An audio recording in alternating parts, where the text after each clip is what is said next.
My name is Charlotte. I've been married to my husband Derek for almost 7 years. We don't have children, but we enjoy our daily life just the way it is.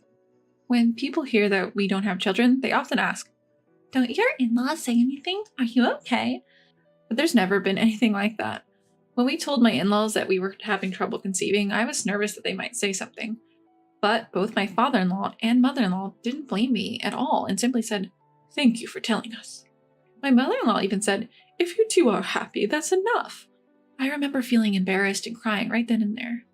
We told my in-laws about our situation after 3 years of marriage. Almost 4 years have passed since then, and I still have a good relationship with my in-laws. There's never been any bad treatment, and we regularly stay in touch, even going out to eat together. One day while I was at work, I got a call from my mother-in-law. My mother-in-law has always been sensible and never called me during work before, so when I got the call, I knew something must have happened. Feeling anxious, I stepped away from my desk and answered the phone quickly. "Mother-in-law? What's wrong?"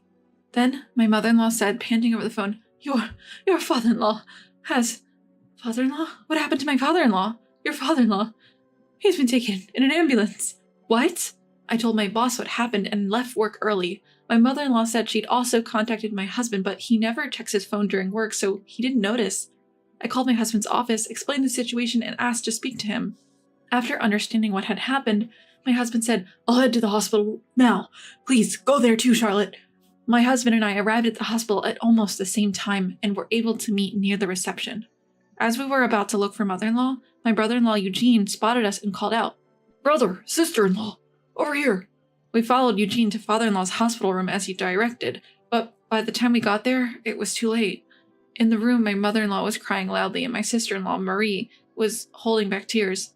Father-in-law had passed away, looking like he was asleep. I can't believe it, father-in-law." I couldn't help but let tears flow. My husband and brother-in-law comforted me and the others, but when I stepped out into the hallway, both of them were covering their faces with their hands. As the daughter-in-law, I was overwhelmed with tears, so I can only imagine how much sadder my husband and brother-in-law, the actual sons, must have felt. I thought they probably wanted to cry as much as mother-in-law. I thought so.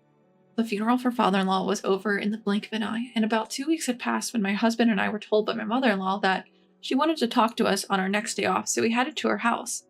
When we arrived, my brother-in-law and his wife were already there, and mother-in-law said, "I'm glad she came. Come on, sit down, sit down." She seated us, and then my husband asked, "Mother, what's the talk about?" With a serious look on her face, mother-in-law looked at us and said, "Mom, about the talk."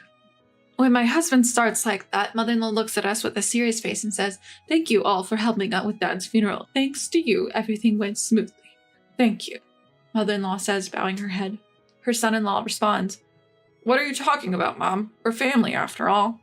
We all nod in agreement with his words. Then, with an apologetic look on her face, mother-in-law starts, "And there's something I gathered you all here to ask."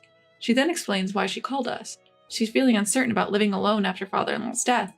The family home is aging and she's considering rebuilding, and if possible, she wants to live with either our family or her son's family. Mother-in-law keeps saying, "I'm sorry for being so selfish." It's not selfish at all. She's getting old, and after losing father-in-law so suddenly, it's natural for her to feel vulnerable. I would like to live with her if we can, but we live quite far from her, and with our work, moving here isn't possible. "I'm sorry, Mom, we can't do it right now." When my husband says that, my mother-in-law drops her shoulders. "I understand." Then my brother-in-law says cheerfully, "We'll live with you." "But Eugene, you work at a company, don't you?" I ask. He smiles and says, "My company is pushing for remote work now, and many are moving to the countryside. Since Marie is a housewife, I think it's better if we live together." His wife agrees. "Yes, it will be reassuring." Mother-in-law sheds tears of joy. My husband and I feel a bit guilty for leaving everything to them, but if this makes mother-in-law feel a bit more comfortable, we want them to do it. "Eugene, are you sure? We're leaving it all to you." To that question he replies, it's fine. Just come and help us if something happens." We agreed to let them take care of mother-in-law as long as we help if needed. About a year later, a new house is built and mother-in-law lives with them. 2 years later, they have a daughter, Cecilia, and mother-in-law is delighted. Since we don't have children, our niece is very dear to us, and we visit the new family home about once a month. But 7 years later, just before the 10th anniversary of father-in-law's death, we get sudden news. My brother-in-law has died. My husband and I rushed to the hospital, but like with father-in-law, we're too late. It was so sudden that we thought it was an accident or a sudden ailment, but it turned out to be cancer. About a year ago, they found cancer in him, and it was already in the final stages. Because of his youth, it progressed quickly, spreading to his bones. Despite trying various treatments, he passed away. He had told mother-in-law and his wife not to tell us so as not to worry us. I'm sorry for keeping silent. Mother-in-law and sister-in-law kept bowing their heads to us, apologizing again and again. But we couldn't take our frustration on them. They had to be suffering more than us living together in such close quarters. Just like when father-in-law passed, the funeral was over in a flash, and about a month and a half went by. That day, after work, we were watching a movie together at home. Suddenly, my husband's phone rang. It was mother-in-law saying, "Marie told me to leave the house." "What? Marie? You're joking, right?" My husband asked, half joking, but mother-in-law started crying and shouting, "It's true! She said she wants me to leave as soon as possible." We couldn't believe it. Mother-in-law and sister-in-law were usually close, like real mother and daughter. Even when the brother-in-law passed away, they cooperated and helped each other through it. No matter how much my husband tried to verify the truth, mother-in-law insisted that sister-in-law was trying to kick her out. He said, "I'll come over tomorrow. Wait until then," and hung up the phone. Marie kicking out your mother? That's impossible, right? When I asked my husband, he seemed to agree, saying, "I think so too, but Mom doesn't need to lie. Anyway, I'll check it out tomorrow." The next day, my husband had the day off from work, so he went to his family's house in the morning, but didn't return home until after midnight. He looked exhausted when he got home and told me what happened today while drinking a beer. When he arrived at his family's home, the atmosphere was already tense, and neither mother-in-law nor sister-in-law would speak to each other. When he sat them down on the sofa to talk, the sister-in-law said, "I have no choice but to ask mother-in-law to leave." "How can you say that? This was originally my house," mother-in-law shouted, and the conversation broke down. My husband asked sister-in-law why she wanted mother-in-law to leave, but she just said, "I can't tell you. It will also affect you if we continue like this." But I had no idea what she was talking about. Mother-in-law was also getting angrier because of the sudden demand to leave, and finally yelled at the sister-in-law, "If you don't like it, you leave." My husband calmed her down and came home. I felt tired just listening to the story.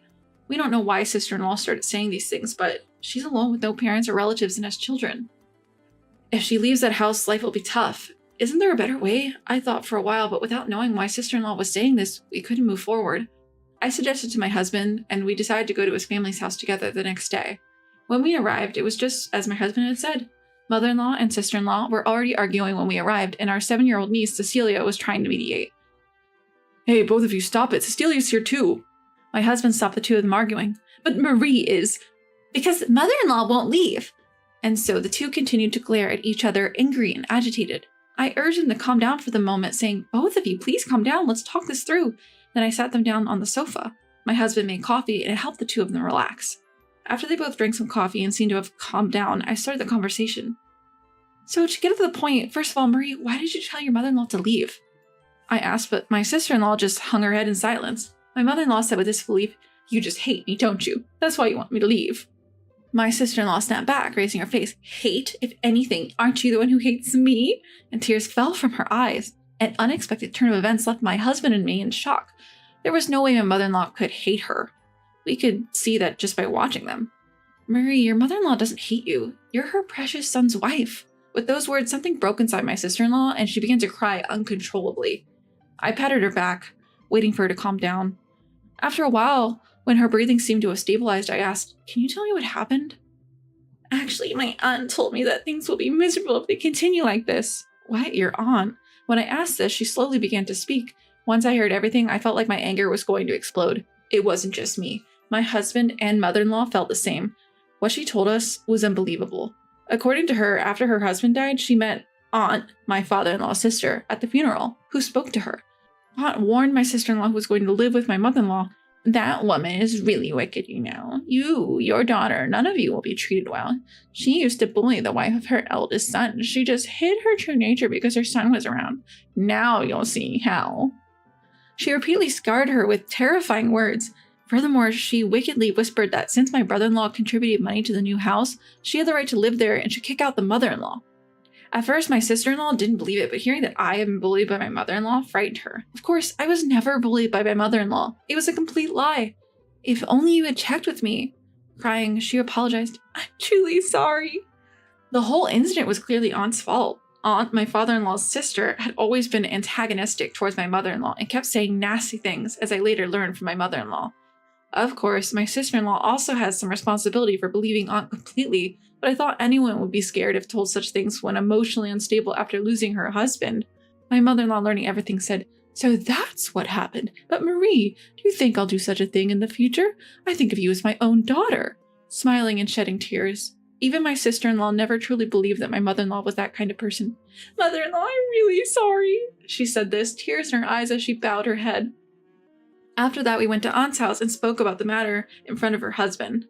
It seemed like she did it just for fun, but she defended herself. "That's not it. It was just a small joke." But even if it was a joke to Aunt, it almost ruined our lives. Of course, neither my husband nor I could forgive her. Aunt kept insisting that she wasn't in the wrong, but Aunt's husband, unable to watch her any longer, yelled, "Enough! It's all your fault. Apologize." Aunt's face turned pale, and eventually it seemed she was confronted with divorce. I later heard that she was kicked out of the house, left with almost nothing.